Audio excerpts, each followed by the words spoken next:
When a multi-million-dollar fighter jet launches off the deck of an aircraft carrier, it represents a massive investment in national power projection. But that platform loses its value the moment the jet runs out of ammunition. The Indian Navy currently operates a fleet of about 40 Russian-origin MiG-29K fighters. For years, these jets have relied on a complex inventory of imported air-to-air and air-to-ground weapons.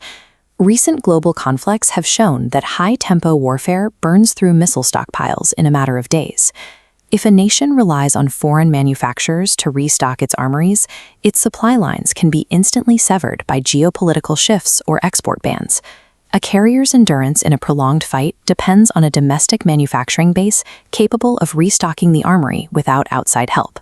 To guarantee combat readiness during extended deployments far from home shores, the Indian Navy is pivoting to a strategy of self-reliance, aligning with the Atmanirbhar Bharat initiative.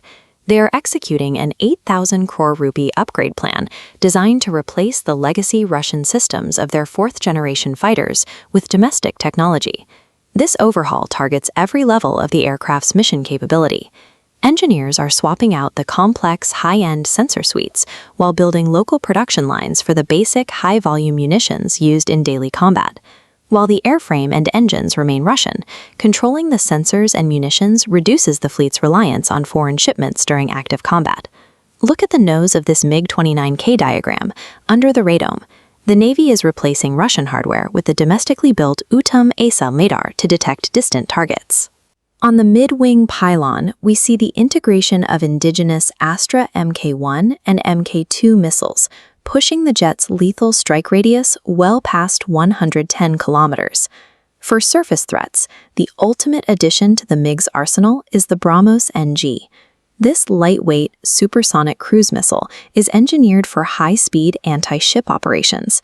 The tactical advantage of the BrahMos NG is its speed and range.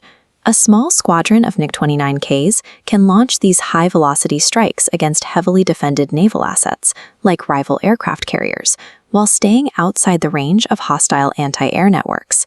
Integrating high-end radar with long-range supersonic missiles allows a small squadron of older jets to strike first, overwhelming the defenses of much newer adversary platforms. While high-end cruise missiles get the headlines, the Navy is also pushing to locally design and produce unguided 80mm air-to-ground rockets. The logic here is economic. Using a sophisticated guided missile to destroy a small target, like a radar station or light vehicle, is an immense waste of resources. 80mm rockets are cheap to forge, easy to mass-produce domestically, and operate without foreign GPS components. In combat, a single MiG-29K can load dozens of these unguided rockets. This allows pilots to lay down massive volley fire for close air support, saturating bunkers and troop concentrations in a single pass. A reliable domestic supply of these basic rockets protects the carrier's high-value inventory. Pilots can save their expensive, sophisticated missiles for Tier 1 targets, knowing they have a steady supply of standard munitions for daily operations.